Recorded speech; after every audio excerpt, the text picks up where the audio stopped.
Hey everyone, it's Alexander Robinson. Welcome to the channel, and this is my review for Transformers: Dark of the Moon, which is the third live-action Transformers movie, the third to be directed by Michael Bay, and continues to be the highest grossing of the Transformers films. Taking place 2 years after the events of Revenge of the Fallen, the Autobots soon realize that they've been around Earth before and have had human contact in the past prior to 2007. This happens when they discover that the Ark, a long-lost Autobot ship from the War of Cybertron, had crashed into the moon in the 1960s. So Optimus Prime and Ratchet head to the moon to retrieve the Ark's cargo, which are pillars that build up a space bridge, and its pilot, Sentinel Prime, who was the original leader of the Autobots. However, the Decepticons, once again led by Megatron, are secretly working behind the scenes to ensure and perfect their final plan to take over Earth.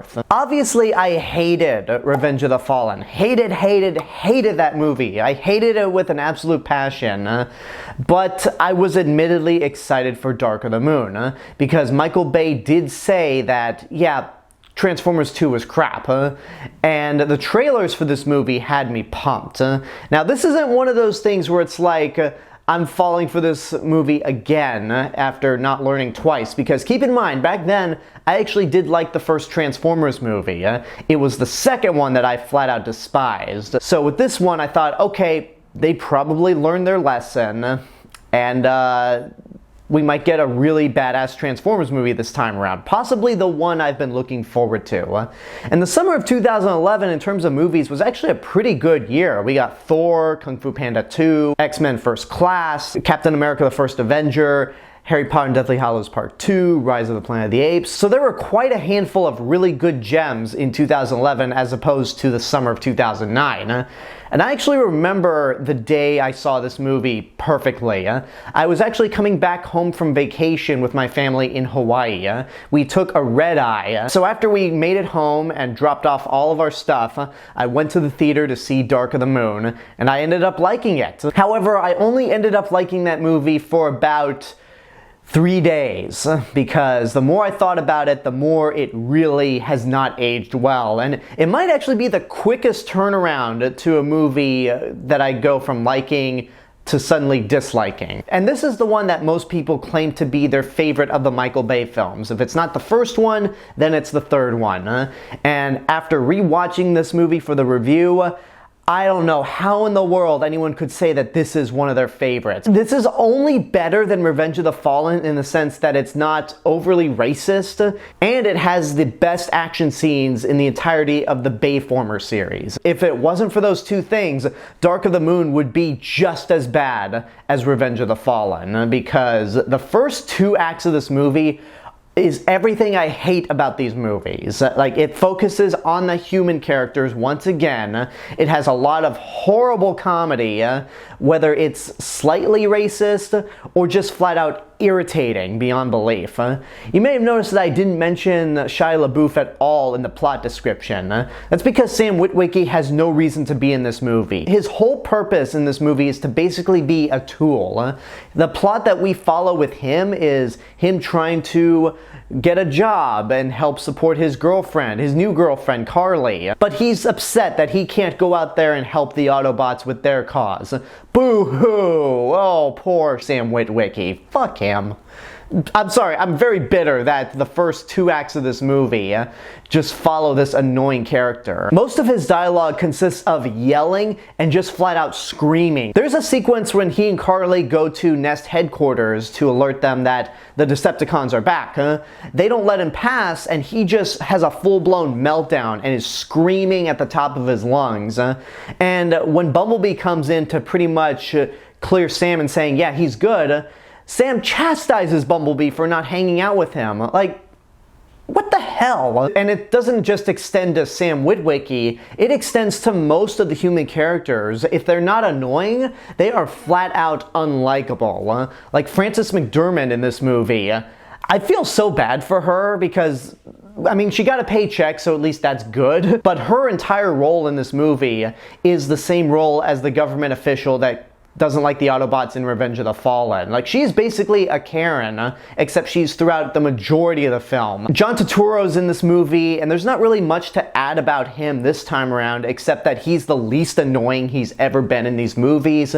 John Malkovich shows up for a small cameo, which evolves into an extended cameo. Ken Jeong in this movie is embarrassing himself as a character named Deep Wang.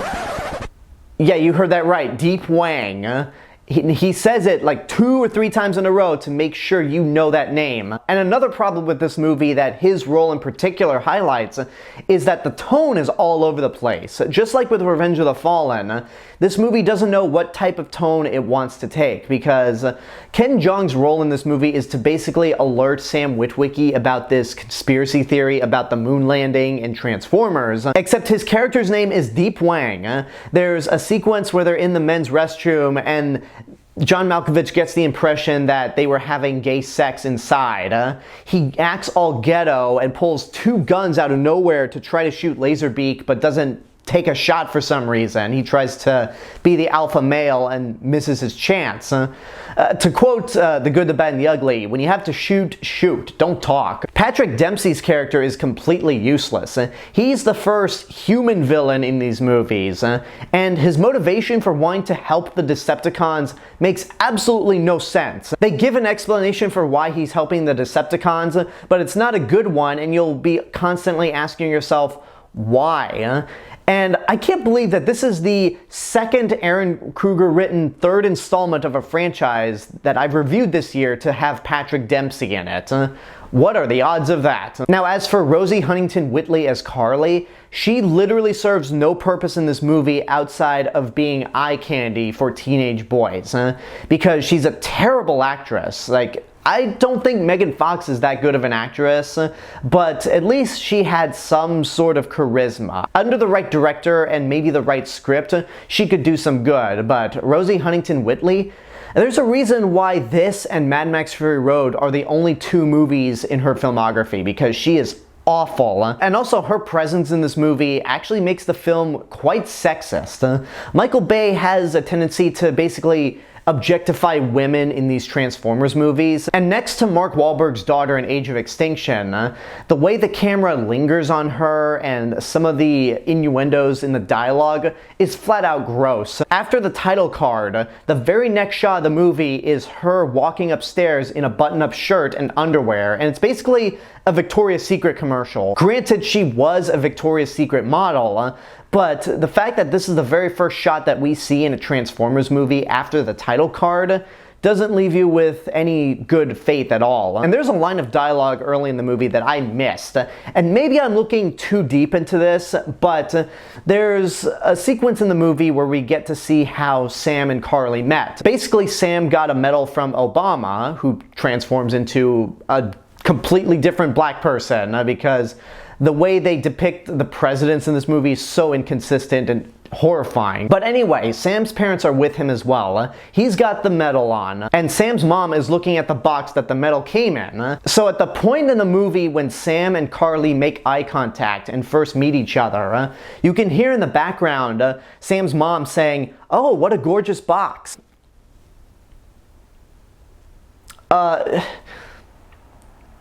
I'll just say this line from Archer.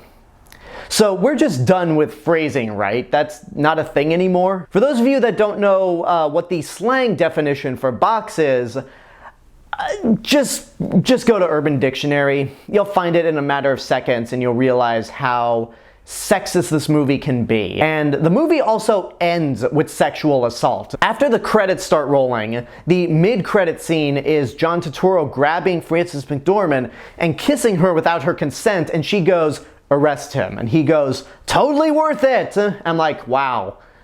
That's how we're ending this trilogy. Now I know what a lot of you are thinking right now. Okay, you're talking about the bad stuff of the movie, sure, but isn't that final act awesome? Isn't the Battle of Chicago just the most mind-blowing spectacle you've ever seen in a movie about giant robots? At points it can. The final act of the movie, which is this big giant action set piece in Chicago, has its moments.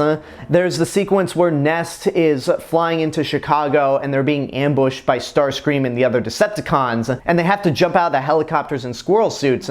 That's pretty intense. That's pretty thrilling. There's a sequence where a lot of the characters are trapped inside of a building and the driller is trying to topple it over.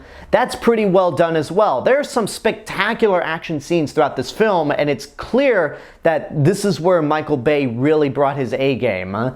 But there's no real reason to care about what's going on. You hate all these human characters, except for Josh Duhamel and Tyrese, but like with Revenge of the Fallen, they're kind of more to the side, and the Autobots are not developed at all. So when something bad happens to them, we don't care, and they're so inconsistent with what happens with the Autobots. Optimus Prime flies in to save the humans from the driller and kills it, only to be disabled by Shockwave and tangled in some wires for a good chunk of this third act. There's a sequence where Starscream is killed by Sam Witwicky in the most embarrassing way possible, and then Bumblebee comes out of nowhere at the last minute to save him, only for the Autobots to be captured by the Decepticons a few minutes later without any setup. There's just a shot on a monitor and a line of dialogue that says 4 Autobots captured. I'm like, what? When did that happen? Now, if I could just go backwards for a bit.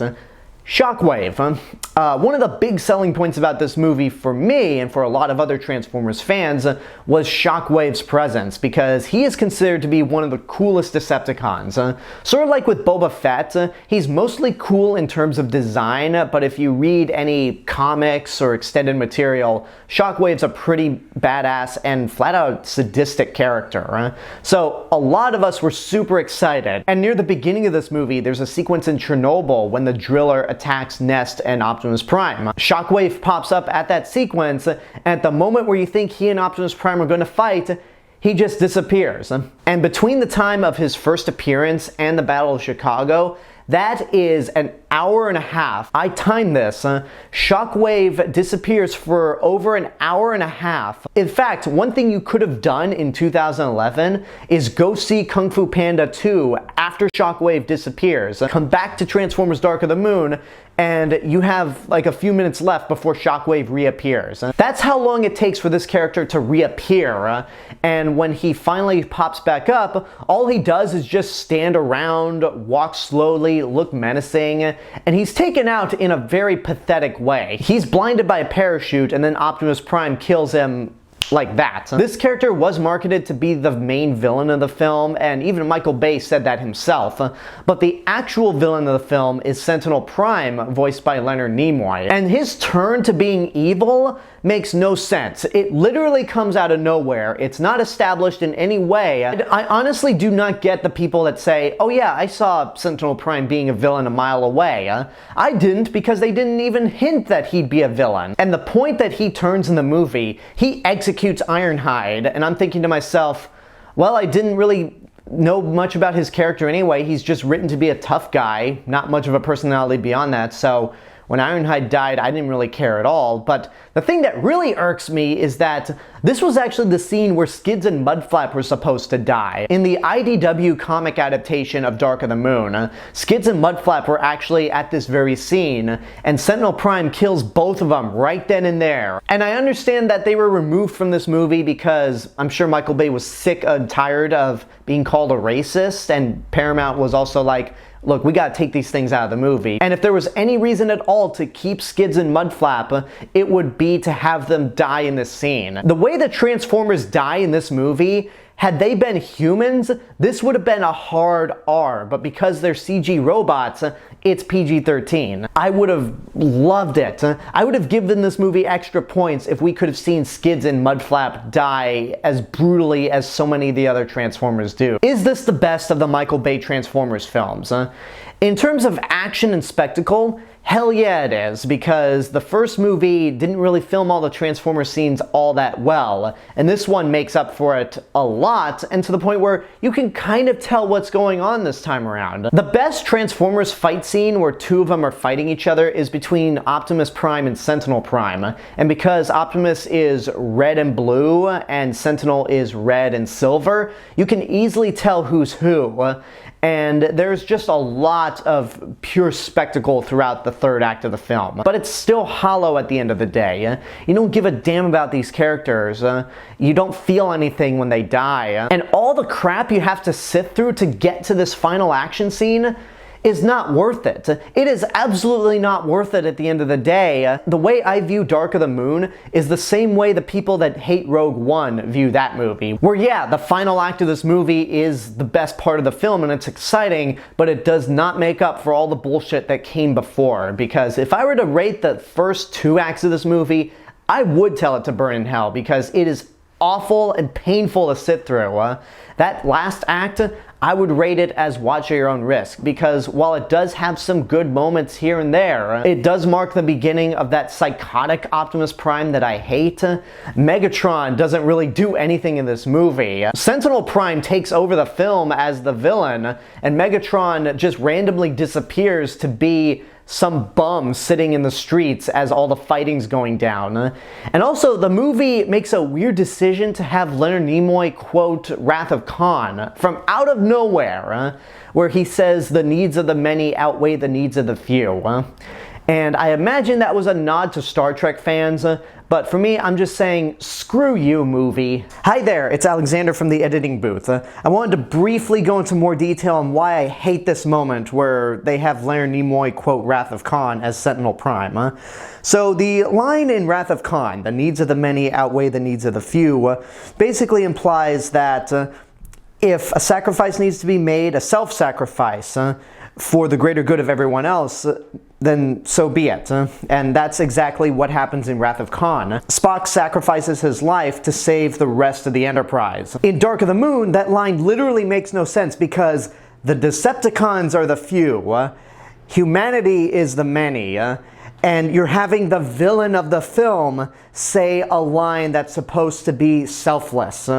It's just wrong, it's insulting, and the only reason it was ever put in that movie was because, oh hey, Leonard Nimoy, who voices Sentinel Prime, played Spock. That's his most famous line, let's put it in the movie, without any thought or care whatsoever. And also, a slight fun fact, when I saw this movie, I actually went to the bathroom during this moment. So I had no idea Leonard Nimoy quoted Wrath of Khan until I listened to the old Spill.com audio review, where Martin Thomas says, yeah, he quotes Wrath of Khan for no reason at all. I just had to get this out. Let's continue with the rest of the video. The first two acts burn in hell. The last act, watch at your own risk. Overall, don't waste your money on this movie. It's still a piece of crap, but it's not as big a piece of crap as Transformers 2 was. And there you go, that's my review for Transformers Dark of the Moon. I apologize to anybody who actually likes this movie, but I just didn't. But I think we can all agree that the movie that came after this is far worse. I already reviewed Transformers Age of Extinction. I already listed it as one of the worst movies of the last decade.